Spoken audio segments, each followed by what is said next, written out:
ጤና ይስጥልን የከበረ ሰላምታችን በመላው ዓለም ሆናችሁ ቃል ስፖርት ዩቲዩብ ቻናላችንን ለምትከታተሉ ውድ አድማጮቻችን ሁሉ ይድረስ ብለናል። ከእናንተ ከሆነው ቃል ስፖርት ዩቲዩብ ቻናል ለዚህም ሰዓት መርጠን ያሰናዳላችሁን ስፖርታዊ ጥንቅሮች እንደ ሁልጊዜው በቅደም ተከተል እያደረስናችሁ ቆይታ የምናደርግ ይሆናል። እስከ ፕሮግራማችን ፍጻሜ ስትቆዩን ላይክ፣ ሰብስክራይብ፣ ሼር ማድረግ ዛሬም እንዳይረሳ። በሀሳብ መስጫ ሳጥናችን ላይ ለምትልኩልን ሀሳብ አስተያየቶች እጅግ አድርገን አመስጋኞች ነን። ለ100 ሰብስክራይበር ጥቂቶች ይቀሩናል። አምባሳደርነታችሁ እንዳይለየን ብለናል። በዚህኛውም የመረጃ ሰዓታችን ከሀገር ቤት አስቀድመን ጥቂት መረጃዎችን እናካፍላችኋለን። በአውሮፓ የመረጃ ሰዓታችን በጣም ለየት ያሉና ብትሰሟቸው ብለን የመራረጥናቸው ጥንቅሮች ያሉ እግር ኳስ እየሞተ ነው ተብሏል። ለየት ያለ ጥንቅር አንስተን ነው የምንጀምረው። ከዓለም ዋንጫ ጋር በተያያዘ ነው። በክለብ ደረጃም የባርሴሎናን አስገራሚ ጉዞ እንነግራችኋለን። በዝውውር ጉዳይ ጨምሮ የማድሪዱ ወጣት ተጫዋች ክለቡን ሊለቅ ይችላል እየተባለ ነው። ወደ ማድሪድ የሚመጣ ሰው አለ። የዝውውር መስኮቱ በስፋት ይዳሰሳል። በተወዳጁ እንግሊዝ ፕሪሚየር ሊግ ለየት ያሉ ጥንቅሮቻችን ሁሌም ቀድመው ይደርሳሉ። አስቀድመን ባጫጭር ስፖርታዊ ጥንቅሮቻችን እናደርሳችኋለን። በፕሪሚየር ሊግ ከስምምነት የተደረሰባቸው ዝውውሮችና የሚጠበቁ ዝውውሮች አሉ። በቢግ ሲክስ የቶትናም ሆትስፐርሱ አለቃ ቡድኑን በብዙ እየቀየሩ ነው። ምላሽ አላቸው። ያልተጠበቀው ጉዳይ በሲቲ ቤት የሮድሪ መልቀቅ እውን ሊሆን የሚችልበት እድሎች መኖራቸው ነው። ወደ ሲቲ የሚመጡ ተጫዋቾችን ጨምሮ የቡድኑ ወሳኝና ቁልፍ ተጫዋች በቃል ስፖርት ዩቲዩብ ቻናል እንዲሁ በመረጃ ሰዓታችን እናካፍላችኋለን። ቼልሲ በይፋ ተጫዋች ካስፈረመ በኋላ ሲጀመር የለንደን ትልቁ ክለብ ቼልሲ ነው እያለን ይገኛል። ቼልሲ የዝውውር ጥያቄ ውድቅ ተደርጎበታል። ተጨማሪ መረጃም እናካፍላችኋለን። በተጨማሪነት ሊቨርፑል አንድን ዝውውር ሊያገኝ የሚችልበት በጣም ሰፊ እድል እየተፈጠረ ይገኛል እንነግራችኋለን። አዲሱ አለቃም አንዴ ኤራኦላ በብዙ ጉዳይ ምላሽ ሰጥተዋል። የእሳቸው በአሜሪካ የተሰጠው ጋዜጣዊ መግለጫ ጠንቅቅ ብሎ ለሊቨርፑልያን በቃል ስፖርት ዩቲዩብ ቻናል እንዲሁም የሚደርሳችሁ ይሆናል። ዩናይትዳውያን ከአዲስ ተጫዋች እኩል የሚጠብቁት አንድ ኮከብ አላቸው። በቀጣይ ይጠበቃል። ምናልባትም በቅርብ ቀናት ውስጥ ታዩት ይሆናል እንነግራችኋለን። በጣም አስገራሚን የዩናይትድ ዝውውር ሳይክል እንነግራችኋለን። ከዛ ውጪ በማንቸስተር ዩናይትድ የዝውውር ጉዳይ ላይ አዲስ ያገኘናቸው ትልልቅ መረጃዎች አሉ። በአማካኝ ስፍራ የብሩኖ ድርድር፣ የማይከል ካሪክን ፍልስፍና እናነሰዋለን። በአርሰናል በኩል በበርካታ ክለቦች የሚፈለገው ተጫዋች ለመልቀቅ ዝግጁ ነው ተብሏል። ወደ አርሰናል የተቀላቀለውና በቀጣይ ሚኬል አርቴታ ምክንያት አርሰናል ይቀላቀላል ስለተባለ አንድ ተጫዋች እንነግራችኋለን። በአርሰናል በኩል ከስፔን ሀያላን ክለቦች 2 ዝውውሮችን ለመፈጸም በአርሰናል ምናልባት አንደኛው ግን አስገዳጅ ሊሆን ይችላል። ጥንቅቅ ያሉ መረጃዎች በአርሰናልን በኩል ተይዟል። እስከ ፕሮግራማችን ፍጻሜ ሁሌም ስትቆዩን ላይክ ማድረግ ለእኛ በብዙ ያግዘናልና ላይካችሁ እንዳይለየን። ለ100 ሰብስክራይበር ጥቂት ይቀረናል። አሁንም አጋርነታችሁ ከእኛ ጋር ይሁን ብለናል። መረጃዎቹን የማካፍላችሁ ቃል ነኝ። ላይክ እያረጋችሁን አብራችሁን ቆዩን። በሀገር ቤት እንጀምር። ፋሲል ከነማ ያለፉትን ወራት ቡድኑን የመሩትን አሰልጣኝ ለማቆየት የክለቡ ቦርድ መወሰኑን አሳውቋል። በተናቀቀው የውድድር ዓመት አሰልጣኝ ዮሐንስ ሳህሌ ከፋሲል ከነማ ጋር በስምነት ተለያይተው ወደ ኢትዮጵያ ብሔራዊ ቡድን መሄዳቸውን ተከትሎ ከጊዜው የረዳት አሰልጣኝ በኋላ ቡድኑ የተረከቡት አሰልጣኝ ዘማሪያም ወልደ ጊዮርጊስ ቡድኑን እየመሩ በ55 ነጥብ 4ኛ ደረጃ ይዘው እንዲያጠናቀቅ አስችሎት ነበረ ፋሲል ከነማን። አሰልጣኙ ቡድኑ በተሻለ ደረጃ ይዞ እንዲያጠናቀቅ ማድረጋቸው የተገነዘበው የክለቡ ቦርድ በትላንትናው ዕለት አሰልጣኝ ዘማሪያም ጋር ድርድር የተቀመጠ መሆኑ ሲታወቅ በሁለቱ መካከል ያለው ንግግር በጥሩ ሁኔታ መጠናቀቁን ተከትሎ ከቡድኑ ጋር ለ2 ዓመት እንዲቆዩ መወሰኑ አሳውቋል። በቀጣዮቹ ቀናትም ፊርማቸውን በይፋ ይኖራሉ ተብሎ ይጠበቃል። አሰልጣኝ ዘማሪያም ከዚህ ቀደም ባህር ዳር ከነማ፣ ፋሲል ከነማ፣ ወልዲያ፣ አዳማ ከተማ፣ ወልዋሎ ዓዲግራት ዩኒቨርሲቲ፣ ጅማ አባጅፋር፣ ድሬዳዋ ከተማ፣ ለገጣፉ ለገዳዲና ሻሸመኔ ከተማን ማሰልጣናቸው እንደዚሁ የሚዘነጋ አይደለም። አሰልጣኝ ዘማሪያም ወልደ ጊዮርጊስ በቀጣይነት ፋሲል ከነማን 2 ዓመት ይዘው የሚቆዩም ይሆናል። ወደ ባህር ማዶ ስፖርታዊ መረጃችን ተሻገርን። የላሊጋው ፕሬዚዳንት ሃቪየር ቴባዝ ፊፋ እግር ኳስን እያጠፋው ነው፣ የእግር ኳሱን ኢንዱስትሪ ገለውታል። ይህንን የሚያደረጉት ዣን ኢንፋንቲኖ ናቸው። በቃቸው ሊባል ይገባል እያሉ ይገኛሉ። በርካታ ተቃዋሚዎች የላቸውን በምርጫቸው ላይ፣ ነገር ግን በርካቶች እሳቸውን ሲቃወሙ ተመልክተናል። በተለይም አሜሪካ በነበረው የዓለም ዋንጫ ቆይታቸው በርካታ ያሉ ተቃውሞዎች በእሳቸው ዙሪያ ሲሰሙ ነበረ። ነገር ግን በፕሬዝዳንታዊ ምርጫ ላይ እንዳይቀጥሉ በሚያደርጉ እንቅስቃሴዎች ላይ ማንም እየተሳተፈ አይደለም ብለዋል። ይህ እሳቸው እያደረጉ ያሉትን ነገር በሚዲያ ላይ መቃወም ብቻ ዋጋ የለውም። እሳቸው ስልጣናቸውን እንዲለቁ መደረግ አለበት። አለበለዚያም እግር ኳስን ድምጥማጡን እያጠፉት ነውና በዚሁ የሚቀጥሉ ከሆነ እግር ኳስ ዋጋ ይከፍላል እያሉ ነው የላሊጋው ፕሬዚዳንት ዣቪየር ቴባስ። ጉዳዩ ለየት ያለ ነው። ምልከታችሁን ግን ብታጋሩን ደስ ይለናል። የአርጀንቲና ተጫዋቾች አንዱ እሳቸው በጣም የተወቀሱባቸው ናቸው። ዣን ኢንፋንቲኖ፣ ሌላው የፍሎሪያን ባሎጎን ቀይ ካርድ፣ ሌላው በጣም አነጋጋሪ የነበረው ጉዳይ ወደ አሜሪካ አትገቡም የተባሉ ተጫዋቾች ምክንያት ነው። ምክንያቱም ፊፋ የዓለም ዋንጫን እንዲያዘጋጁ ሀገራትን እድል ሲሰጥ የቪዛ ማሟላት ሂደትን እንዳስገዳጅ ሁኔታ እንደሚያስቀምጥ ይታወቅ ነበረ። ከዛ ውጪ ከአርጀንቲና ተጫዋች ጋር ጸብ ውስጥ ገብቶ የነበረው ስፔናዊ ጋቪ ክስተቱን የሚያጋጥም ነገር ሲል ገልጾታል። የአርጀንቲና ተጫዋቾች መታገድ አለባቸው ብዬ አላስብም ሲል ጋቪ አስተያየቱን ሰጥቷል። ክስተቱ ለህፃናት ጥሩ መልእክት እንዳልሆነ እረዳለሁ ያለው ጋቪ ነገር ግን እግር ኳስ ስሜት የሚያደርግም ነው ብሏል። ጎን ለጎን አክሎም በእኔ አመለካከት በጨዋታ ወቅት ቀይ ካርድ ቢመለከቱ ስሜት ይሰጣል በማለት ተናግሯል። ነገር ግን መጨረሻ ዳኛው ፊሽካ ከነፋና ከተጠናቀቀ በኋላ የተፈጠረ ነገር የእግር ኳስ አካል አድርጌ ለማየትና ቀይ ካርዱ ይገባል ለማየት ይቸግረኛል። ነገር ግን መጨረሻ ላይ የተፈጠረው ነገር የእግር ኳስ አካል ቢሆን እንኳን በቀይ ካርድ መውጣቱ ወይም ቅጣቱ ተገቢ አይደለም እያለ ነው። ፓራዴስ ያደረገው ነገር እኔ ሜዳ ላይ ብኖር ያለ ዝላታን ኢብራሂሞቪች በቴስታ ነቅነቄ ከዚነዲን ያዚን ዚዳን በኋላ ቀይ የማየው ሰውን የነበርኩ ማለቱን በምሽት ዘገባችን አድርሰናችሁ ነበረ። በነገራችን ላይ ሌሃንድሮ ፓራዴስ ወደ ቤቱ ሲመለስ ከግብፅ ጋር በነበረ ጨዋታ በታክል ያስጣላት ኳስን እንግዲህ ምስል አሰርተው ቤተሰቦቹ በደማቅ ሁኔታ ተቀብለውታል። ከዛ ውጪ ሊዮኔል ስካሎኒም በተጫዋቾቻቸው ዙሪያ በቡድኑ ዙሪያ ጋዜጣዊ መግለጫ ሰጥተው ነበረም። ጋዜጣዊ መግለጫቸውን ደግሞ በቃል ስፖርት ዩቲዩብ ቻናል እንደሚከተለው እናደርሳችሁ። የተሸነፍነው እነሱ የተሻሉ ስለነበሩ ነው ብሏል። በስተመጨረሻ የአርጀንቲና ብሔራዊ ቡድን አሰልጣኝ ሊዮኔል ስካሎኒ በፍጻሜ ጨዋታ በነበረው የዳኝነት ላይ ውሳኔ ላይ ቅሬታ እንደሌላቸው ገልጸዋል። በፍጻሜው የነበረው ዳኝነት ኢፍትሐዊ ስለመሆኑ የጠየቁት ሊዮኔል ስካሎኒ አይ በፍጹም ኢፍትሐዊ አልነበረም፣ በትክክል ነው ጨዋታውን የዳኙት ብሏል። ጨዋታውን የተሸነፍነው እነሱ ወይም ስፔኖች በጣም ጠንካራን የተሻሉ ናቸው ሲሉ ተደምጧል። ያንን ማመን አለብን ብለዋል። ሽንፈታቸውን አምነው መቀበላቸው ለወደፊቱ ጥሩ መሆኑን የገለጹት አሰልጣኙ ደክመን ነበር፣ እውነታው ይህ ነው ሲሉ ተደምጠዋል።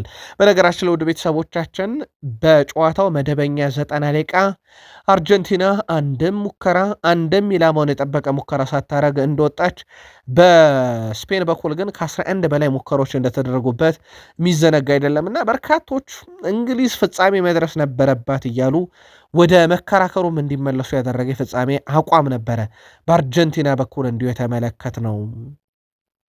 በዚህ ዓለም ዋንጫ ላይ ሌላው ትልቁ ተቃውሞ የነበረው በብሔራዊ ቡድን ደረጃ 48 ብሔራዊ ቡድኖች መሳተፋቸው ነበረ።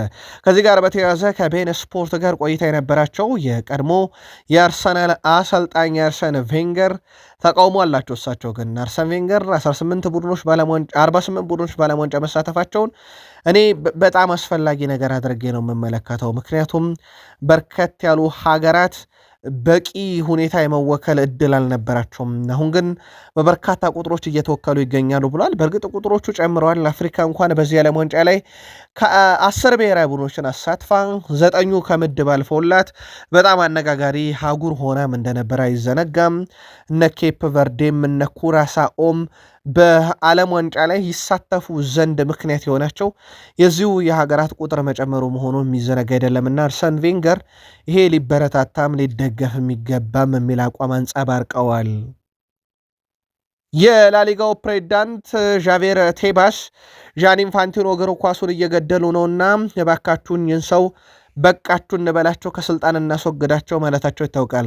ከዛ በተጨማሪ ግን የላሊጋው ፕሬዚዳንት ዣቪየር ቴባስ የውሃ እረፍት በዓለም ዋንጫ ብቻ መሆኑ ውሸት ነው፣ ይሄ ከዚህ በፊት የነበረና ያለ ተሞክሮ ነው ብለው እሳቸው እንዳብነትም የሚያስተዳድሩትን ላሊጋ ያነሳሉ። የላሊጋው ፕሬዚዳንት ዣቪየር ቴባስ በላሊጋም እንዲሁ አለ፣ ግን የአየር ሁኔታውን መሰረታ ያደረገ የውሃ እረፍት ነው ብለዋል። እዚህ በዳላስ በሎስ አንጀለስ እና በአታላንታ የሚገኙ ስቴዲየሞች የአየር ማቀዝቀዛ ተገጥሞላቸው ነበረ። እኔ በእርግጥ ጃኬት መልበስ ነበረብኝ፣ ውሸት ነበር። የውሃ ሳይሆን የማስታወቂያ እረፍት ነበረ ሲካሄድ የነበረው፣ ብርድ ነበረ ብሏል እሳቸው። እናም የዓለም ዋንጫ የእረፍት ሰዓት ሁሉም ቦታ ነበረ፣ እኛም ጋር በላሊጋው ሙቀት ሲኖር፣ የዚህኛው የዓለም ዋንጫ ግን የውሃ ሰዓት የነበረው ለማስታወቂያ ተብሎ ነው ብለው ዳግም ፊፋን ተችተዋል። ወደ ክለብ እግር ኳስ እንምጣ። ለመጨረሻ ጊዜ ስፔን የዓለም ዋንጫ ስታሸንፍ ባርሴሎና በቀጣዩ ዓመት ሻምፒዮንስ ሊግ ዋንጫ አሸንፎ ነበረ። ለመጨረሻ ጊዜ አርጀንቲና በዓለም ዋንጫ ፍጻሜም ጨዋታ ስትሸነፍ ባርሴሎና በቀጣዩ ዓመት ሻምፒዮንስ ሊግ አሸንፎ ነበረ። ስፔን ላሊጋን ማንሳት ለባርሴሎና ብርቅ አይደለም። አሁን በሃንሲ ፍሊክ ስር ደጋግመው ያደረገውት ሻምፒዮንስ ሊግን ግን የሚመኝ ቡድን ሆኗል። አሁን ሃንሲ ፍሊክም ጋዜጣዊ መግለጫ ሲሰጡ ካፋቸው ሻምፒዮንስ ሊግ አይጠፋም፣ እነ ላሚን ያማልም ቀጣይ ህልማቸው ሻምፒዮንስ ሊግ መሆኑን አልሸሸጉም፣ አልደበቁም። ነገሮች ምናልባት ከተገጣጠሙላቸው ቀጣይ ዓመት ላሊጋም ሻምፒዮንስ ሊግም የባርሴሎና የሚመስልበት እግር ኳሳዊ አጋጣሚ በዓለም ላይ ተፈጥሯል። ሌላው በባርሴሎና በኩል የሚጠበቀው በዝውውር መስኮቱ ዩሊያን አልቫሬዝን የግላቸው ማድረግ እንደሆነ ይታወቃል። ከዚህ ጋር በተያያዘ ሁዋን ላፖርታ የዩሊያን አልቫሬዝ ጉዳይ ነው የሚመስሉ በርካታ ዝውውሮች በዓለም ላይ ነበሩ። በስተመጨረሻም ግን ዝውውሮቹ ተሳክተዋል። ምሳሌ ግን ጥቀስ ካላችሁኝ አልጠቅስም ብለዋል ሁዋን ላፖርታ። እናም የዩሊያን አልቫሬዝ ዝውውር ይቀራል ብላችሁ አትሞኙ የሚል ይዘት ያለው ጋዜጣዊ መግለጫ ሰጥተዋል። ሪያል ማድሪድ በዝውውር መስኮቱ ላይ ተጫዋቾችን መልቀቅ ላይ ሞር ትኩረት አድርገው አሁን እየተንቀሳቀሱ እንደሆነ ይታወቃል። ሪያል ማድሪድ ፍራንኮ ማስታንቱኑን በውሰት ለማስፈረም ከስፔን ውጭ ያሉ በርካታ ክለቦች ጥያቄ አቅርበዋል። ክለቡና ተጫዋቹ በውሰት መውጣት አለመውጣቱን በቀጣዩ ውይይት ያደርጋሉ ተብሎ ይታሰባል። ሪያል ማድሪድ በተጫዋቹ ሙሉ በሙሉ ያምናል እና ምንም ቋሚ ሽያጭን ፈጽሞ አይፈቅድም ነው የተባለው። ልክ እንደ ኒኮ ፓዝ አይነት ስራዎችን መስራት ይፈልጋል ነው የተባለው። ባለፈው ውድድር ዘመን ከኤንድሪክ ጋር ከተፈጠረው ተመሳይ ይሆናል። ሆዜ ሞሪኖ በዝውውሩ ላይም ይሳተፋሉ ተብሎ ይታሰባል። ባለፈው ኤንድሪክ ከሪያል ማድሪድ ወደ ሊዮን ዝውውሩ ይፈጸም ዘንድ የዣቢ አሎንሶ ተሳትፎ ነበረበት። በኋላም ተጫዋች ወደ ሪያል ማድሪድ ተመልሰዋል። የፍራንኮ ማስታንቱኖ ውሳኔም ላይ ዘ ስፔሻል ዋን የመጨረሻውን ውሳኔ እንዲወስናሉ ተብሎ ይጠበቃል። አንጋፋው ሰው ሉካ ሞድሪች ምናልባትም ጫማ ከሰቀለ ወደ ሪያል ማድሪድ ወደ አሰልጣኝ ስታፍ አባልነት ይቀላቀላል ተብሎ ሲጠበቅ ነበረ። ነገር ግን ሉካ ሞድሪች በኤስ ሚላን ቤት አዲስ ኮንትራት ለመፈራረም ከስምነት ደርሷል። ሞድሪች በቅርቡ ከሚላን ጋር የአንድ ዓመት ኮንትራትም እንደዚሁ እንደሚፈራረም ነው ከስምነት የደረሰው። በተጨማሪም ከሩበን አሞሪም ጋር ውይይቶችን ማድረጋቸውና ሩበን አሞሪም በቀጣይነት የቡድኑ አካል እንዲሆን ፍላጎት ስላላቸው በኤስ ሚላን አብሮ ለመቀጠል ከስምነት ደርሷል። በዚህ ሳምንት ወይም በጥቂት ቀናት ውስጥ የሉካ ሞድሪች ፊርማ እንደዚሁ ለኤስ ሚላን ደጋፊዎች ይፋ ይደረጋል ተብሎ እንደሚጠበቅ ነው ፋብሪዚዮ ሮማኖ በዘገባው ይዞት የወጣው። በተጨማሪነት ደግሞ አንድ መረጃ እናክልላችሁ ውድ ቤተሰቦቻችን። ሜሰን ግሪንውድ ወደ ፌነርባቼ እንዳቀና ይታወቃል። ዩናይትድ ወደ 12.5 ሚሊዮን ዩሮ ፓውንድ እንዳገኘበት ይታወቃል። ሜሰን ግሪንውድ ትላንትና በሻምፒዮንስ ሊግ የማጣሪያ ጨዋታ ለፌነርባቼ ጨዋታ አድርጓል። ተቀይሮ ነው የገባው። በነገራችን ላይ ወደ 83ኛው ደቂቃ ተቀይሮ ገብቶ ነበረ። ወደ 4.8 ሬቲንግ ተሰጥቶታል። ፌነርባቼ ጨዋታውን 1-0 ድል አድርጎም ነበረ። ወደ ቤተሰቦቻችን እንዲህ አይነት ቁጥራዊ መረጃን ካነሳን አንድ ሰው እናንሳ። ከተወዳጁ የእንግሊዝ ፕሪሚየር ሊግ መረጃችን በፊት ፋቢያን ሩይዝ በጣም አስደናቂ እግር ኳስ ጊዜን እያሳለፈ የሚገኝ ነው፣ ግን ብዙ እየተነገረለት አይደለም። በነገራችን ላይ ፋቢያን ሩይዝ በፓሪሰን ጀርሜን ቤት ይገኛል። ዩሮ 2024ን ከስፔን ጋር አንስቶ ነበረ። ከዛ በኋላ የአውሮፓ ሻምፒዮንስ ሊግን በተከታታይ ካነሳው የፓሪሰን ጀርሜን ቡድን ውስጥ ዋናው ሰው ነበረ 2025 2026 ላይ። ከዛ መልሶ አሁን ደግሞ 2026 የዓለም ዋንጫን መልሶ ከስፔን ጋር አነሳ። ውድ ቤተሰቦቻችን የባሎንዶር ሽልማት ሰሞኑን አጀንዳ መሆኑ ይታወቃልና የፋቢያን ሩይዝ ስም በቃል ስፖርት ዩቲዩብ ቻናል በቤተሰቦቻችን በኩል የተነሳ ስም ስለሆነ ቁጥራዊ መረጃዎቹን በጥቂቱ እናንሳ ብለን ነው። የባሎንዶር የእናንተ ሽልማት ይገባዋል የምትሉት ተጫዋች ግን ማን ነው? በቃል ስፖርት ዩቲዩብ ቻናል በሀሳብ መስጫ ሳጥናችን ላይ ላኩልን። ቃል ስፖርት ላይ ናችሁ ውዶቻችን። የተመራረጡ ስፖርታዊ ጥንቅሮችን ከሀገር ቤት እስከ ባህር ማዶ እንደ ሁልጊዜው እያስደመጥናችሁ እንገኛለን። እስከ ፕሮግራማችን ፍጻሜ ቆዩ። ለ100,000 ሰብስክራይበር ጥቂት ብቻ ይቀረናል። ለአምባሳደርነታችሁ እንዳይለየን። ይህን መረጃም ላይክ እያረጋችሁ ተከታተሉ፣ ለእኛ በብዙ ያግዘናል።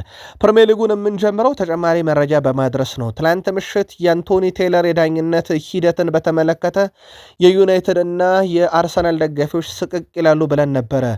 አንድ ጥናት ግን ተጠንቶ መረጃው ይፋ ሆኗል። አንቶኒ ቴይለር በፕሪሚየር ሊግ ቆይታቸው እንደ ሊቨርፑል ቢጫ ካርድ የመዘዙበት ክለብ የለም 118፣ እንደ አርሰናል ቀይ ካርድ የመዘዙበት ክለብ የለም 7። አንቶኒ ቴይለር ትላንት በ47 ዓመታቸው ፊሽካ አልነፋም ብለዋል ከዚህ በኋላ። እናም በሳቸው ፊሽካ ተጀምሮ በሳቸው ፊሽካ የሚጠናቀቅ አንድም ጨዋታ አይኖርም። የስፔንና የፖርቱጋል ጨዋታ የመጨረሻቸው ሆኗል። ግን እንደ ቼልሲ ደጋፊ እሳቸውን አምርሮም የሚጠላ የለም የሚል ጥናት ወጥቶ ተመልክቻለሁኝ። በድጋሜ መረጃውን አሁን የተከታተላችሁ አንቶኒ ቴይለርን በእናንተ ክለብ ጨዋታ ጊዜ እንዴት ነው የምትገመግሟቸው? ጥሩ ወይንስ መጥፎ? ለክለቦቻችሁ ጻፉልን። የሳውዲ አረቢያው ክለብ አልሂላል የዌስትሃም ዩናይትዱን ሰመር ቪልን ለማስፈረም ከዌስትሃም ዩናይትድ ጋር ከስምነት ደርሰዋል። አልሂላል የ24 ዓመቱን ተጫዋች ሰመር ቪልን ከፕሪሚየር ሊጉ ክለብ ዌስትሃም ዩናይትድ በ80 ሚሊዮን ዩሮ ለማስፈረም ነው ከስምነት የደረሱት። ተጫዋች የሕክምና ምርመራውን ለማድረግ ቀጠሮ የያዘ ሲሆን በክለቡ ረጅም ጊዜ ኮንትራት የሚፈርማል ተብሏል። ኔዘርላንዳዊ ተጫዋች ሰመር ቪል በማንቸስተር ዩናይትድ እና በሮማ እየተፈለገ ይቀላቀላልም ተብሎ ድርድራቸውም ሲነገር ነበረ። ዌስትሃም ዩናይትድ በኩሉ ተጫዋች ለመልቀቅ 50 ሚሊዮን ፓውንድ ጠይቆ እንደነበረ ሚዘነጋ አይደለም። ጆ ዊሎክ በቀጣይነት ከኒካስል ዩናይትድ ይለቃል ተብሎ እየጠበቀ ይገኛል። የዲያው ቡድን የቋሚ ስፍራን ቦታ ያጣው የቀድሞ የአርሰናል ተጫዋች ጆ ዊሎክ በቀጣይነት የቱርኩን ክለብ ቤሼክታሽን ይቀላቀላል ተብሏል። የመጀመሪያው ውይይቶች እየተደረጉ ነው። የቱርክ የመገናኛ ብዙሃንም ዝውውሩን በስፋት እያሰራጩት ነው። የኒካስል ዩናይትድ ፍላጎት ከተሟላ በዝውውር ሂሳቡ ጉዳይ ላይ ጆ ዊሎክ የፕሪሚየር ሊጉን ክለብ ለቆ ወደ ቱርክ ያቀናል ተብሏል። በሌላ በኩል ኖቲንግሃም ፎረስቶች በዝውውር መስኮቱ ላይ ለስፖርቲንግ ሊዝበን እየተጫወተ የሚገኘውን የ22 ዓመቱን ተጫዋች ያን ኦስማን ዲዮሜንዴን የግላቸው የማድረግ ፍላጎት አላቸው። ድርድሮች ተጀምረዋል እና አብዛኛው ነገር እየተጠናቀቀ ነው። በርከት ያሉ ዜና ምንጮችም የኖቲንግሃም ፎረስት የክረምት ፈራሚ መሆኑ የሚቀር አይደለም የሚሉ ዘገባዎችን በስፋት ይዘው እየወጡ ይገኛሉ። በኖቲንግሃም ፎረስት በኩል ያው በብዙ መንገድ ራሱን እያሻሻለ የሚገኝ አይነት ክለብ ሆኖን ተመልክተናል። የሰሜን ለንደኑ ክለብ ቶትንሃም አሰልጣኝ ሮቤርቶ ዲዘርቢ ጠንካራ ቡድን እየገነቡ መሆኑን በሰጡት አስተያየት አረጋግጧል። በእርግጥ ዝውውሮቹ ምናልባት ሁሉም ዝውውር ይሳካል ለማለት ይቸግራል። በእግር ኳስ ውስጥ ግን እየፈጸሟቸው ያሉ ዝውውሮች ቀላል የሚባሉ አይደለም። እያመጡት ያለው የተጫዋች ስብጥርም በጣም አስደናቂ ነው። ቶትንሃም ለፕሪሚየር ሊግ ዋንጫ መፎካከር ይገባዋል ሲሉም ተደምጧል። አሰልጣኝ ሮቤርቶ ዲዘርቢ ጠንካራ ቡድን በመገንባታችን ደስተኛ ነን ያሉት አሰልጣኝ ሮቤርቶ ዲዘርቢ ነገር ግን አሁን ስራውን ማጠናቀቅ አለብን፣ እስካሁን ዝውውሮችን ፈጽመን አልጨረስንም እያሉ ይገኛሉ። በተለይም ወደ ቡድኑ የሚያመጣቸው ተጫዋቾች እንዳሉ ሆኖ ከክለቡ የሚያሰናበቷቸው ተጫዋቾች በቀጣይ ዝውውሮቻቸው ላይ በጣም ወሳኝነት ይኖራቸዋል። ልምድ ያለውን አንዲ ሮበርትሰንን ከሊቨርፑል፣ አማካዩን ሳንድሮ ቶናኒን ከኒካስል ዩናይትድ ያመጡበት የዝውውር መስኮት ያወጡት ገንዘብ በትልቁ የዚህን ቡድን ጥንካሬም እና በቀጣይም የመፎካከር ፍላጎትን የሚያሳይ ተደርጎ ሊወሰድ ይችላል። ማንቸስተር ሲቲ ሮድሪን የማጣት ፍላጎት የላቸውም። የማጣት ስጋት ግን አለባቸው። አሁን ላይ በተለይም ሪያል ማድሪድ ቤት አንዳንድ ነገሮች መቀስቀስ ጀምረዋል። ፍሎሬንቲኖ ፔሬስ ምንም እንኳን የሲቲውን ኮከብ ሮድሪን የመስፈረም ፍላጎት ባይኖራቸውም ጆዜ ሞሪኖና ደጋፊው ግን አሁን ፍሎሬንቲኖ ፔሬስ ተጫዋቹን እንዲያመጡ መወትወት ጀምረዋል። ሪያል ማድሪዶች በሮድሪ ያላቸው አቋም ሊቀየር እንደሚችልም በርከት ያለ ስፔን መገናኛ ብዙሃን አሁን አረጋግጧል። ሮድሪን ለማስፈረም ፈቃደኛ ያልነበሩ ፍሎሬንቲኖ ፔሬስም አሁን ላይ ጫና ውስጥ ናቸው ተብሏል። ሪያል ማድሪዶች በማህበራዊ ትስስር ገጾች በተለይም በርከት ያሉ ደጋፊዎች ሮድሪ ይምጣልን የሚሉ ጫናዎችን መፍጠር ጀምረዋል። በተለይም በሪያል ማድሪድ ግዙፍ ማህበራዊ ሚዲያ ልጥፎች ስርም አብዛኞቹ የሀሳብ መስጫ ሳጥኖች በሮድሪ ስም እየተጥለቀለቁ ይገኛሉ። በተለይም ሮድሪ በዓለም ዋንጫ ካሳየው ብቃትና ፐርፎርማንስ አንጻር 2 ዓመታትን ከዋንጫ የራቀው ሪያል ማድሪድን ያጠናክርላቸው ዘንድ ደጋፊው ሮድሪሆ ይምጣልን እያለ ነው። ሲቲዎች በተቃራኒው ድርድር ላይ ናቸው። ጥቅማ ጥቅምን ጨምሮ ረዘም ያለ ኮንትራት ለማስፈረም በሮድሪ ኮንትራት ውስጥ 1 ዓመት ውል እንዳለው ይታወቃል። ማንቸስተር ሲቲ የ16 ዓመቱን እንግሊዛዊ የመሃል ሜዳ ተጫዋች ሚሼል ንዱካን የግሉ ለማድረግ ከስምምነት ከደረሰ በኋላ የሕክምና ምርመራውን ያደርግ ዘንድ በዚህ ሳምንት ቀጠሮ ተይዟል። አርሰናል ልጁን ለማቆየት ያደረገው ጥረት አልተሳካም። ማሬስካ በድርድሩ ላይ ትልቁን ድርሻ ወስዷል የተባለው። በነገራችን ላይ ማሬስካ ወደ ማንቸስተር ሲቲ ከተቀላቀሉ በኋላ ከቡድኑ ጋር የሚያደርጉት ልምምድ ቆይታ ጊዜ አሁንም ተጠናክሮ ቀጥሏል። በርከት ያሉ የልምምድ ጊዜዎችንም እያሰሩ ይገኛሉ። በቀጣይ ደግሞ የቅድመ ውድድር ጨዋታቸውን የሚያደርጉ ይሆናል። በዓለም ዋንጫው በጊዜ ከብሔራዊ ቡድን የተሰናበቱና በክለቡ ከዓለም ዋንጫ ውጪ ቀድሞም የነበሩ በብሔራዊ ቡድን ጥሪ ያልደረሳቸው እንዲሁም የአካዳሚ ተጫዋቾችን ሰብስበው ልምምድ እያደረጉ ይገኛሉ። በቀጣይ እሳቸውም ቡድን እንዲሁ ከፔፕ ጋርዲዮላ በኋላ ሲቲ ምን አይነት ህይወት አለው የሚለው በትልቁ ይጠበቃል። ኤርሊንግ ብሮት ሃላንድ ለሚቀጥለውም ዓመት ያው በዚህ ቡድን ይቀጥላል ተብሎ እንደሚጠበቅ ይታወቃል። ራሱም አረጋግጦታል። በርከት ያሉ የፕሪሚየር ሊግ ግቦችን በማስቆጠር በነገራችን ላይ እሱ ከመጣ በኋላ የሚስተካከለው የለም። ኤርሊንግ ብሮት ሃላንድ ማንቸስተር ሲቲን ከተቀላቀለ በኋላ 112 ጎሎችን አስቆጥሯል። ይህን የሚያክል ግብ መጠን ያለው አንድም ተጫዋች የለም። ሳላ 72 አለው ሃላንድ ፕሪሚየር ሊጉን ከተቀላቀለ በኋላ። ኦሌ ዋትኪንስ 66፣ አሌክሳንደር ኢሳክ 57፣ ብሪያን ቡቡ አሁን በዩናይትድ የሚገኘው ተጫዋች 49 ያለው። ሃላንድ 40 ተጨማሪ ጎሎችን ከተቀጣዮቹ ተጫዋቾች ማስቆጠር ችሏል። የሃላንድ ቁጥር በግብ ደረጃ ሲጠቀስ በጣም አስገራሚ ነው። ሜዳ ላይ ጥቂት ኳሶችን የሚነካ ግን ብዙ ጎሎችን የሚያስቆጠር የ26 ዓመት አጥቂ ሆኗል። ሃላንድ በፕሪሚየር ሊግ 132 ጨዋታን አድርጎ ነው እነኚህን 112 ግቦች ለማንቸስተር ሲቲ ያበረከተው። በኤፍኤ ካፕ በ14 ጨዋታ 12 ጎል፣ በሻምፒዮንስ ሊግ ለሲቲ በ58 ጨዋታ 57 ጎል በአጠቃላይ ነው። ይሄ በሲቲ ሳይሆን በአጠቃላይ። በቡንደስሊጋ በ67 ጨዋታ 62 ጎል፣ ዓለም ዋንጫ በ5 ጨዋታ 7 ጎል ያለው ኤርሊንግ ብሩት ሃላንድ እና ግብ የማይነጣጠሉ በሲቲም በዚህ ዓመት እንደማይነጠል የተረጋገጠ ተጫዋች ነው። የምዕራብ ለንደኑ ክለብ ቼልሲ ሞርጋን ሮጀርስን ከአስቶን ቪላ በዛሬው ዕለት ማስፈረማቸውን ይፋ አድርገዋል። በእርግጥ ዝውውሩ መጠናቀቁን ቃል ስፖርት ዩቲዩብ ቻናል ከሰሞኑ ማድረሰናችሁ ነበር። ያው የመረጃ ምንጫችን የሕክምና ምርመራውን ማጠናቀቁ ነበረ። ሰሜዎቹ 117 ሚሊዮን ፓውንድ መክፈላቸውንም ዛሬ በተመሳይ ወቁልን ብለዋል በይፋ የገጻቸው። ሞርጋን ሮጀርስ በቼልሲ ቤት የ6 ዓመት ኮንትራት መፈረሙ ይፋ ሆኗል። የክለቡ ዕቅድ ሲመለከት መደሰቱን የገለጸው ሮጀርስ ለዚህ ነው እዚህ ያለውት ሲል በጋዜጣዊ መግለጫም ላይ ተናግሯል። ለመጀመርም በጣም ጓጉቻለሁ ብሏል። ከዚህ ጋር በተያዘ ውድ ቤተሰቦቻችን ቼልሲ ሞርጋን ሮጀርስን በ117 ሚሊዮን ፓውንድ፣ ሞይሰስ ካይሴዶን በ115 ሚሊዮን ፓውንድ፣ ኤንዞ ፈርናንዴዝን በ106.8 ሚሊዮን ፓውንድ አስፈርሟል። ቼልሲ 3 ዝውውሮችን ከ100 ሚሊዮን ፓውንድ በላይ በቅርብ ዓመታት ውስጥ ፈጽሟል። ቼልሲ ሲጀመር የለንደኑ ትልቁ ክለብ ነው እያለ ነው ሮጀርስ። አርሰናልን ሊቀላቀለ በመርህ ደረጃ ተስማምቶ የአርሰናል በርካታ አማራጮችን ማየት ያሰጋው ሮጀርስ በጥቅማጥቅም ቼልሲን ከተቀላቀለ በኋላ ሲጀመር ቼልሲ ነው የለንደን ትልቁ ክለብ ብለዋል። እንግሊዛዊ ተጫዋች ሞርጋን ሮጀርስ ቼልሲን በመቀላቀሉ መደሰቱን ከፊርማው በኋላ ተናግሯል። ለኔ ቼልሲ የለንደን ትልቁ ክለብ ነው ያለው ሮጀርስ ከልጅነት ጀምሮ ሳደንቀው የነበረ ክለብ ነው ብለዋል። ከኮል ፓልመር ጋር ሲነጋገር ነበር የገለጸው ሮጀርስ አብረን መጫወት እንወድ ነበር፣ ሁለታችንም በመገናኘታችን ተደስተናል ብለዋል። አክሎም ኮል ፓልመር ለኔ መደወል እና መጻፍ አላቆም ነበር፣ ከጓደኛ ጎን መጫወትና ቀኑን አብሮ ማሳለፍም ያስደስተዋል ብሏል። በነገራችን ላይ እንግሊዛዊ ተጫዋች ወደ ቼልሲ ሲመጣ መረጃዎችን በማቀበልና በማሳመን እንግሊዛዊ የቼልሲ ኮል ፓልመርና ሪች ጄምስ በዋነኝነት ይጠቀሳሉ።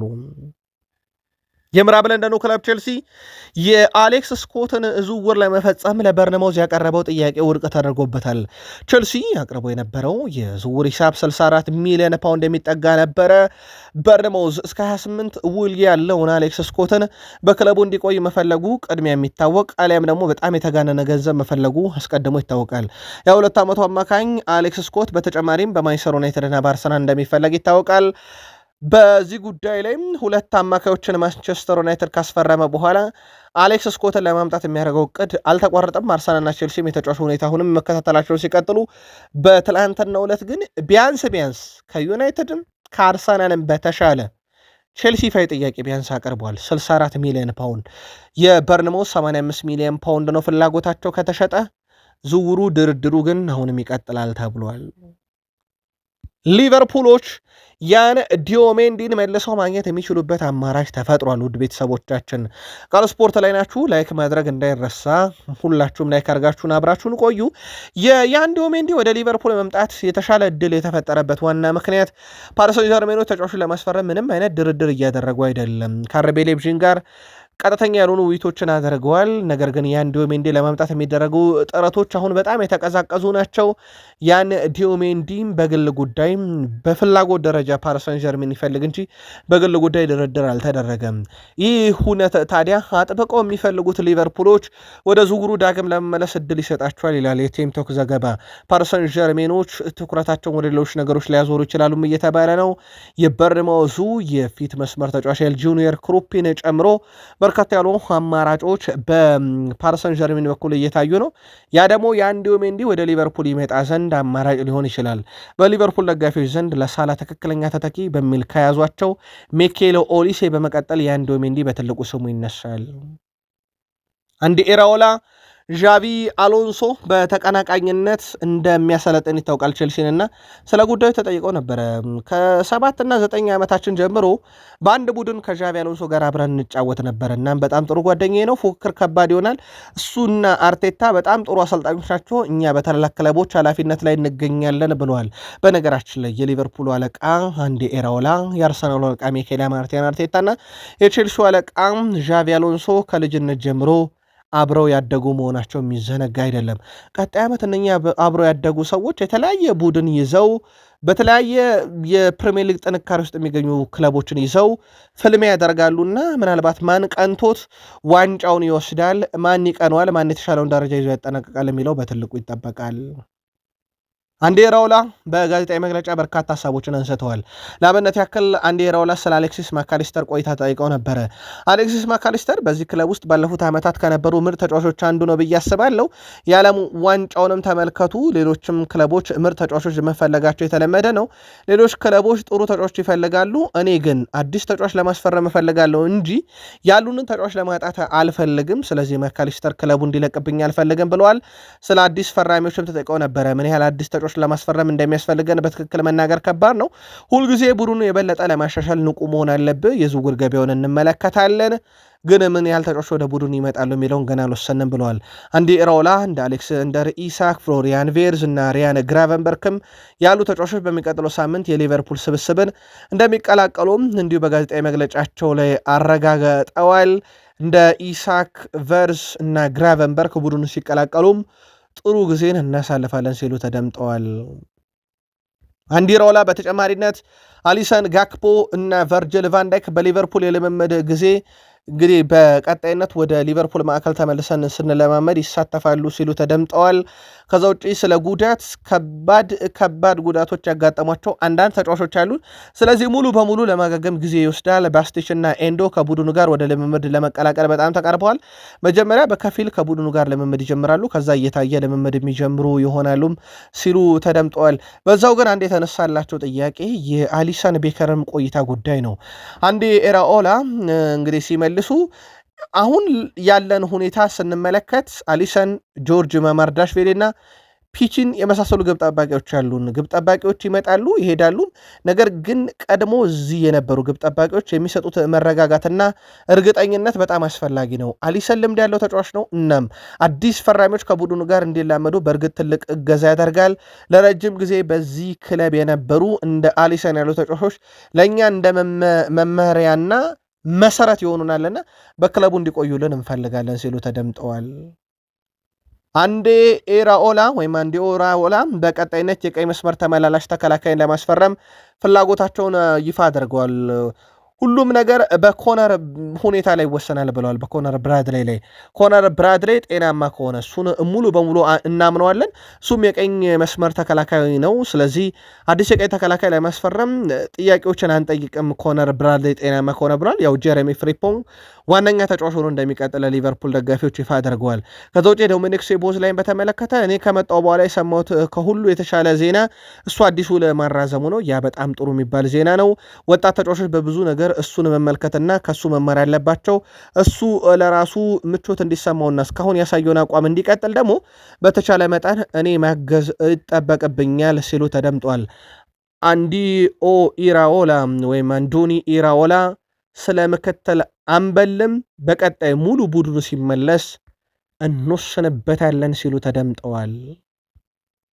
ማንቸስተር ዩናይትድ በቀጣይነት ወደ ቡድኑ ከሚያመጣቸው ተጫዋቾች እኩል የሚጠበቁ ከአካዳሚ ተጫዋች አምጥቶ የሚያጫውታቸው ተጫዋቾች ናቸው።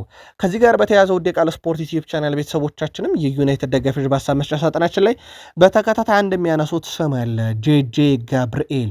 ይህን ተጫዋች በዋናው ቡድን ለማየት በርካታ ዩናይትዳውያን እየጓጉ እንደሆነ ይታወቃል። በቀደም በነበረው ከሬክሳም ጋር በነበረ ጨዋታ እንዳልተካተተ ይታወቃል። በእረፍት ምክንያት ነው። አሁን እየወጡ ባለው መረጃዎች መሰረት ማንቸስተር ዩናይትድ በቀጣይ አርብ ከሮዘንበርግ ጋር በሚያደርገው የቅድመ ውድድር የአቋም መለኪያ ጨዋታ ምናልባትም ጄጄ ጋብርኤል በዋናው ቡድን የመጀመሪያ ጨዋታውን ያደርጋል ተብሎ ይታሰባል። በርከት ያሉ ዩናይትዳውያንም በጉጉት የሚጠብቁት ተጫዋቻቸው ታዳጊው የ15 ዓመቱ ጄጄ ጋብርኤል በሳምንቱ መጨረሻ ከሮዘንበርግ ጋር ዩናይትድ በሚያደርገው ጨዋታ ይሳተፋል ተብሎ ይጠበቃል። በዝውውር ጉዳይ ላይ አንድ በጣም አስገራሚ አዙሪት እንንገራችሁ። ጉዳዩ የተፈጸመው ጁን 25 አሌሃንድሮ ጋርናቾ በማህበራዊ ትስስር ገጹ ላይ ማርከስ ራሽፈርድ በውሰት ለአስቶን ቪላ ተሰጥቶ ለብሶት ይጫወተው የነበረውን የ9 ቁጥር መለያ በመልበስ በማህበራዊ ትስስር ገጹ ለራሽፈርድ ያለውን ድጋፍ ይገልጻል። ይህን የሚያደርገው የዩናይትድ ተጫዋች ሆኖ ነው። ከዛ በኋላ ጋርናቾ በአንድ ዓመት ውስጥ ወደ ቼልሲ አቀንቶ ከአንድ ዓመት በኋላም በቼልሲም ነገር አልሰምርል ብሎት ወደ አስቶን ቪላ ሊቀላቀል ከጫፍ ደርሷል። በተቃራኒው ደግሞ ማርከስ ራሽፎርድ ወደ ዩናይትድ ይመለሳል። ነገርየው በጣም አስገራሚ ግጥምጥሞሽ ሆኗል። የማርከስ ራሽፎርድ መመለስ እውን ከሆነ በኋላ እንደ ኒኪ በት ያሉ በግዳጅ የሚመለስ ዝውውር ሲለው የማንቸስተር ዩናይትድ ቅርብ ምንጮች በማይክል ካሪክ ይሁንታ ያገኘ የራሽፎርድ መመለስ እያሉት እንደሆነ ይታወቃል። በቼልሲ በኩል 64 ሚሊዮን ፓውንድ አቅርበው ዝውውሩ ውድቅ ከተደረገባቸው በኋላ ዩናይትድ ለአሌክስ ስኮት 80 ሚሊዮን ፓውንድ መክፈል እንዳለበት እርግጥ ሆኗል። በርንማውዝ ጥያቄውን ውድቅ ማድረጉ ሲሰማ ተጫዋቹ በዚህ ክረምት የመሸጥ ፍላጎት እንደሌላቸው ግልጽ ቢያደርጉትም ምናልባት 80 ሚሊዮን ፓውንድ በላይ ወይም እሳቸው ክለቡ እንዳስቀመጠው 85 ሚሊዮን ፓውንድ በላይ አስገዳጅ መሆኑን ዩናይትዶች አውቆታል። ማንቸስተር ዩናይትዶች ለ2 ዓመት ተጫዋች ይህን የተጋነነ ገንዘብ አንከፍልም በሚለው አቋማቸው በነገራችን ላይ ጸንተዋል። ስለዚህ የአሌክስ ስኮት ዝውውር ማንቸስተር ዩናይትድ ቤት ሞር የመፈጸም ዕድሉ በጣም እየተቀዛቀዘ መምጣቱን ማሳያ ተደርጎ እየተወሰደ ይገኛል። የምሽቱ የቼልሲ ጥያቄና ውድቅ መደረግ ምናልባት የዩናይትድ የዝውውር ፖሊሲ እንደሚታወቀው የተጋነነ ገንዘብ አለመክፈል፣ የተጋነነ ሳምንታዊ ደሞዝ አለመክፈል፣ ለማንቸስተር ዩናይትድ የመጫወት ፍላጎትና ዓላማ ያለው ተጫዋች ብቻ ማምጣት የሚሉ ፖሊሶች በቅድሙ ወጥተው በዛ መሰረት ዝውውር እየፈጸሙ እንደሆነ ይታወቃል። ከዛ በተጨማሪ በማንቸስተር ዩናይትድ ቤት በጣም ትልቁ አጀንዳ የብሩኖ ኮንትራት የማራዘም ሂደት ነው። አብዛኛው ነገር ሰላማዊ የሚባል ነው። ወይም ደግሞ ብሩኖ ክለቡን ለመልቀቅ እስካሁን ይፋ ጥያቄ አላቀረበም። ዩናይትድም እሱን ለመሸጥ ገንዘብ ከየትኛውም ክለብ ጋር እየተደራደረ አይደለም። ያ ጥሩ የሚባለው ዜና ሊሆን ይችላል፣ ያው በይፋ ኮንትራቱን ባይፈረምም። ማንቸስተር ዩናይትዶች ፖርቱጋላዊን አማካይ ብሩኖ ሚጌል ቦርጌሽ ፈርናንዴዝን ውል ለማራዘም ረጅም ጊዜ ድርድር እያደረጉ ነው። ፕሪሚየር ሊጉ ሳይጠናቀቅ የተጀመረ ውል ነበር ያቀረቡት ዩናይትዶች 400,000 ፓውንድ ሳምንታዊ ደሞዝ። ማንቸስተር ዩናይትዶች ኮንትራቱ በቀጣይ ዓመት መጨረሻ ሰኔ ላይ የሚያበቃውን ብሩኖን ማጣት አይፈልጉም ተብሏል አሁን ላይ። ሆኖም እስካሁን ሁለቱ አካላት መካከል የተደረገ ስምምነት ኖሮ ፊርማ ሆነ ባያኖርም ማይክል ካሪክ ግን ተጫዋቹን 1 ዓመት በቡድኑ ማቆየት ብቻ ሳይሆን ረጅም ዓመት ማቆየትን ለቦርዱ አሳምነዋል። በተለይም ብሩኖ ቦርጌሽ ፈርናንዴስ በማንቸስተር ዩናይትድ እያሳየ የሚገኘው አቋም በእድሜው ምክንያት ለገበያ መቅረብ እንደሌለበት ሩበን አሞሪም በሳቸው ዩኒታም ቢሆን አምና ማቆየታቸው ትክክለኛ ውሳኔ እንደነበረ ዩናይትድያን የተስማሙበት ነው። የመረጃው ምንጭ የዶሎ ስፖርት ጋዜጠኛ ጁሊያን ጂ ሎንጋሪ ድርድሩ እንደቀጠለ ነው ብሏል። ማንቸስተር ዩናይትድ ፈረንሳይን አማካይ ማኖ ኮኔን ይፈልግ ነበረ። ከወኪሉ ጋር ውይይቶቹ ተደርገው ነበረ። ሆኖም እስካሁን ድረስ ማንቸስተር ዩናይትዶች በዝውውሩ ዙሪያ ከሮማ ጋር ቀጥተኛው መደበኛ ድርድር አልተደረገም። በማንቸስተር ዩናይትድና በፓላስ መካከልም በኢስማኤል ሳር ዝውውር ጉዳይ ላይ ድርድር አልተጀመረም። በተጨማሪ ማንቸስተር ዩናይትድ ዋይረን ዛይር ኤምሪን ስሙ ቢነሳም ለፓሪስ ሰን ዠርሜን ጥያቄ አላቀረበም። ምንም ድርድር የለም። በሌላ በኩል የካርል ዳርሎን ዝውውር ማጠናቀቁን ተከትሎ ተጨማሪ ግብ ጠባቂም ዙሪያ የተያዘ እቅድ እንደሌለ ይፋ ተደርጓል። በዚህ መሰረት ተጨማሪ ግብ ጠባቂ ሳይሆን ተጨማሪ አማካኝ፣ የግራ መስመር ተመላላሽ፣ የግራ ክንፍ አጥቂ እንደ አማራጭ ራሽፎርድ ላይ ተመርኮዞ ሊሆኑ ይችላሉ። ያው የሰመርቪል ዝውውር ትላንት ምሽት በቃል ስፖርት ዩቲዩብ ቻናል የመሆን እድሉ ሰፊ ነው ባልናችሁ መሰረት ያው ወደ ሳውዲ አረቢያ ላይ ያመራ ነውና በዩናይትድ ቤት እንደማይጠበቅ ይታወቃል። በማይክል ካሪክ ጉዳይ ላይ ውድ የቃል ስፖርት ዩቲዩብ ቻናል ቤተሰቦቻችን ካሪክ ማንቸስተር ዩናይትድ ይበልጥ ጨዋታን የሚቆጣጠር ቡድን እንዲሆን ይፈልጋሉ። ማይክል ካሪክ በማንቸስተር ዩናይትድ በቀጣዩ ውድድር ዘመን የሚጫወቱበት የጨዋታ መንገድ በተመለከተም ግልጽ አቋም ያላቸው ነው የሚለው ዘሰን ስፖርት። በተለይም ማንቸስተር ዩናይትድ በሽግግርና በመልሶ ማጥቃት ጨዋታ ላይ ብቻ ከመመስረት ይልቅ ጨዋታን ተቆጣጥሮ የሚጫወት ቡድን እንዲሆን ይፈልጋሉ። አሰልጣኝ ማይክል ካሪክ በቀጣዩ ውድድር ዓመት የተለየ አሰላለፍ መንገድም እንደማይጠቀሙ ተገልጿል። እንግሊዛዊ አሰልጣኝ ባለፈው የውድድር ዓመት የተጠቀሙትን የ4-2-3-1 የጨዋታ ስታይል ዘንድሮም ይደግሙታል ተብሏል። በዚህ አሰላለፍ ላይ እንደተለመደው ፖርቱጋላውያን ብሩኖ ቦርጌሽ፣ ሚጌል ፈርናንዴስ በ10 ቁጥር ሚናው ይቀጥላል ማለት ነው። እናም እሳቸው በቀጣይነት የሚፈጽሟቸው ዝውውሮች ከኳስ ጋር ምቾት የሚሰማቸው የአማካኝ ክፍሉን በደንብ መቆጣጠር የሚችሉ ለዛም ትኩረት ያደረጉ ናቸው። በእርግጥ ተተኪ ማምጣት ግድ ይለዋል። ማኑኤል ኡጋርቴ ተጎድቶ ከውድድር ዓመት ውጭ ሆነዋል። ከዛ በተጨማሪ ደግሞ ውድ ቤተሰቦቻችን በአማካኝ ስፍራ ላይ የካዜሜሮ መልቀቅ ተተኪ የግድ እንደሚለው ይታወቅም ነበረ። ከሊድስ ዩናይትድ ካርል ዳርሎን እንደ ምትክ ግብ ጠባቂ ካስፈረመ በኋላ ማንቸስተር ዩናይትድ ሌላ ግብ ጠባቂ ማስፈረም እቅድ እንደሌለው ይፋ አድርጓል። ፋብሪዞ ሮማኖ ማረጋግጦታል። በተጨማሪም ከፓራጓይ ግብ ጠባቂ ጋር የተያዙ ወሬዎች ቢኖሩም ዩናይትድ ግን ምንም አይነት ድርድር አላደረገም። ግን ማንቸስተር ዩናይትድ አሁንም ከአልታይ ባይንደር ጋር ለመለየት እቅድ እንዳለው ይታወቃል። ከዚህ ጋር በተያዘ በአልታይ ባይንደር ጉዳይ ላይ ድርድሮችን ያደርጋል። ስለዚህ ለካርል ዳሎ ዝውውር ማጠናቀቁ ተከትሎ ተጨማሪ ግብ ጠባቂ በዩናይትድ አይጠበቅም። ሴላመንስ አሁንም ቁጥር አንድ ሆኖ ይቀጥላል። ከሰሞኑ ለቃል ስፖርት ዩቲዩብ ቻናል ለዩናይትድ ቤተሰቦቻችን ላይክ እያደረጉ ለሚከታተሉን አንድ ጥያቄ ያቀርበን ነበረ። በሴላመንስ ዩናይትድ ዋንጫ ማንሳት ይችላል ወይ? ግብ ጠባቂው ለፕሪሚየር ሊግ ዋንጫ ብቁ ነው በቂ ነው ወይ ብለን ጠይቀን ነበረ። ወደ ቤተሰቦቻችን መልከታዎቻችሁን ዛሬም ልታጋሩ ትችላላችሁ። በአርሰናል በኩል በዝውውር መስኮቱ ላይ ተቀዛቅዘዋል የሚሉ መረጃዎች በስፋት እየወጡ እንደነበረ የአርሰናል ደጋፊዎችን በዚህ ብስጭት አላቸው። በእርግጥ የዝውውር መስኮቱም ገና ጊዜ ይቀረዋል። ቢሆንም የአርሰናል ደጋፊዎች ቁጭት በዝውውር መስኮቱ ላይ በርካታ ተጫዋቾች ተሽጠው ካለቁ በኋላ ማንን እንገዛለን የሚልም ጭንቀት አለ እንጂ የዝውውር ጊዜው አለቀ ከሚልም እሳቤ ብቻ አይደለም። የቢቢሲው አምደኛ ሳም ሞክቤል ሪስ ኔልሰን በቤኔፊካ እና በቫሌንሺያ ይፈለጋል። ኔልሰን ከአርሰናል ለመልቀቅ በቋሚነት ዝግጁ ነው። አርሰናል አንድ ተጨማሪ ገቢ የሚያገኝበት ዝውውር ነው። ምናልባት ዝውውሩን ከረዳው አስተውላችሁ ከሆነም ክርስቶስ ዞሊ ዝውውርን አርሰናል ለመፈጸም ከክለብ ብሩጅ ጋር በገንዘብ ከስምነት የደረሱት ልክ የትሮሳርድ ዝውውር በተቃራኒው በኩል ሲፈጸም እንደሆነ ይታወቃልና ምናልባት እንዲህ አይነት ዝውውሮች መፈጸማቸው ለአርሰናል ሊጠቀም ይችላል። በተቃራኒው ደግሞ አርሰናል ታዳጊ ተጫዋቾችን በነገራችን ላይ እያስፈረመ ነው። ኤልያስ አብሶንን ማስፈረማቸውን ይፋ አድርገዋል። ግን ታዳጊ ተጫዋች ነው፣ ለዋናው ቡድን ሳይሆን ለአካዳሚ የሚጫወት ነው። በተከላካይ ስፍራ ላይ የነፃ ዝውውር ጆን ስቶንስ በጣም የሚጠበቀውና አሁን ሞር እየቀረበ ያለው ዝውውር ሆኗል። ጆን ስቶንስ ከማይክል ማርቲያን አርቴታ ጋር ባለው ጠንካራ ግንኙነት ምክንያት አርሰናል ከቼልሲ በተሻለ ተጫዋቹን ለማስፈረም ጥሩ እድል ተቀርቦለታል። ከዚህ ጋር በተያዘ ምንም አይነት ውይይት፣ ድርድር አርሰናል በይፋ ከተጫዋቹ ጋር እንዳልጀመረ ይታወቃል። ነገር ግን ጥሩ ዜና ለአርሰናል እንዳልኳቸው ማይክል ማርቲያን አርቴታ ከተጫዋቹ ጋር ያላቸው ቀረቤታ በሲቲ ቤት የጀመረ ነው፣ እዛ ምክትል በነበሩ ሰዓት ላይ። ከዛ ውጭ ውድ ቤተሰቦቻችን በዝውውር መስኮቱ ላይ ነፃ መሆኑ ሌሎች ክለቦችን አጥንቶ መሄድ ይችላል። አርሰናል ሻምፒዮን ነበረ። በቀጣይ ውድድር ዓመት ደግሞ የሻምፒዮንስ ሊግ ተፎካካሪ ነው።